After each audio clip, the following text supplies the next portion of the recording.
Hi, welcome to KartTV. I'm Neil Schneider, and today I'm here with Chante, a certified Pilates STOT instructor, and her wonderful assistant Kai.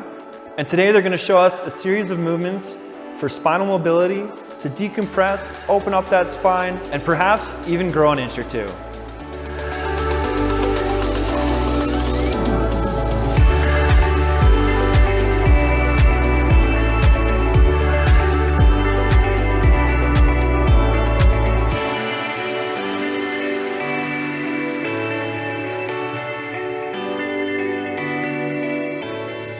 So today I'm going to work you through a couple different exercises that you can do to open up your spine when you're sitting at your desk all day and encourage that mobility, lubricating your spinal joints so that all those vertebrae can have optimal health. Super important for your well-being to have a healthy spine. Joseph Pilates, who started Pilates, always used to say, you're only as young as your spine. So Kai's gonna come here, and your starting position is a 4-point kneeling position. So on your hands and knees on your mat to start. Whenever you're in this 4-point kneeling position, you wanna make sure that those knees are directly underneath your hips, not too far back or too tucked in. Same thing with the hands. They're directly underneath the shoulders here. Kai has his collarbones wide, proud chest towards the ceiling to start. Okay, so nothing is sinking to the floor. Belly button is always gonna be hugged in. You wanna have your transversus engaged. And the transversus is a muscle that's your innermost core stability muscle that pulls all of your pelvic bones in together, and it keeps your low back region safe and protected and supported as well. So keeping your belly button drawn in, it's gonna feel like you jumped into an ice bath and you're so cold. That belly button is drawn in, almost difficult to breathe, but you're still able to breathe. It's just tight. Okay, for this exercise, it might not be new to you. It's cat-cow here. So if you've ever taken a yoga class, you may have done this exercise before, but there are some little tips and tricks that you can do that will help open up the spine just that little bit more. Kai here's gonna start moving through his rounded spine cat. So he's gonna round his spine. His eye gaze is gonna look to the thighs. I like to say eye on the thighs, eye on the prize, okay? So he's looking at the thighs, he's rounding his spine here, and then he's going to arch his spine, look up to the ceiling, coming into back extension. Good, rounding the spine, looking to the thighs, coming into spinal flexion. Good, and then keep going, just maybe 2 more here, Kai, just so we can kind of show this full exercise. And then we'll make some fine-tune adjustments.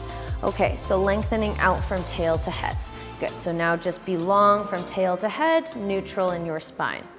Okay, so to move into your cat, instead of just rounding the spine, you'll notice people will mobilize from the center of their spine. They pull it up, they drop it down. It's really important to pick a point and articulate from top to bottom when it comes to the spine. So it doesn't matter where you start, but it is important to be able to utilize both. So moving into cat here, we'll start with eye gaze. So he's gonna drop his head down. He's gonna look towards his thighs, right? Eyes on the prize. And then round your shoulders, so push your chest up to the sky.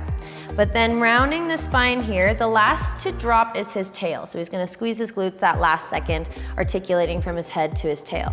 To come up into cow, he's going to start from the tail, sticking his tailbone up to the ceiling. Whoop, don't move your head. Flick your tailbone up to the ceiling. Yep, dropping his low back. He's going to drop through his chest, squeezing those shoulder blades together. Eye gaze now starts to go up towards the ceiling. You come into your maximum extension.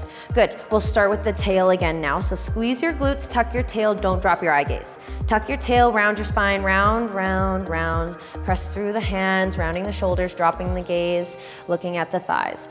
Good, and then adding on breath is also really important when it comes to spinal mobility. Your breath will literally do half of the exercise for you.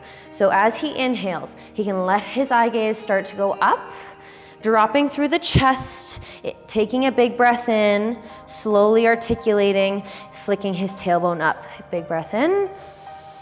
And as he exhales, drop the eye gaze down to the thighs, rounding his spine. Good, going here maybe a little bit quicker as you inhale. Eye gaze can go up, eye gaze first, then you drop through the spine, tailbone's the last to flick, and then tailbone tucks. He rounds his spine without dropping his head. Eye gaze is the last to fall. Nice, good. Eye gaze is the first on your inhale, looking up to the sky.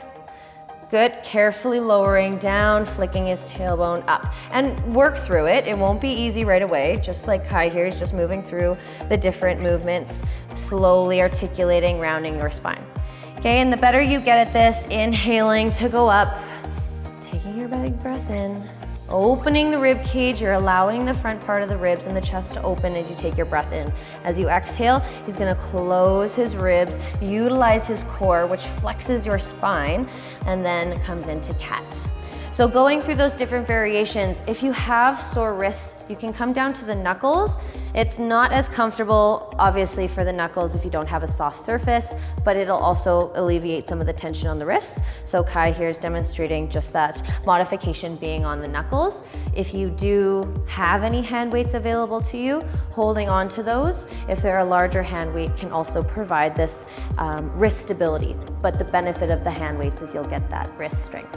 So focus on mobilizing from top to bottom or bottom to top, and then also utilizing your breath with your movement to really open up each vertebrae and lubricate that spine. Thanks for tuning in to KartTV. I'm Chante, a certified stop Pilates instructor, and that's the simple exercise you can do at home to really open up your spine and again, maybe even grow an inch or two.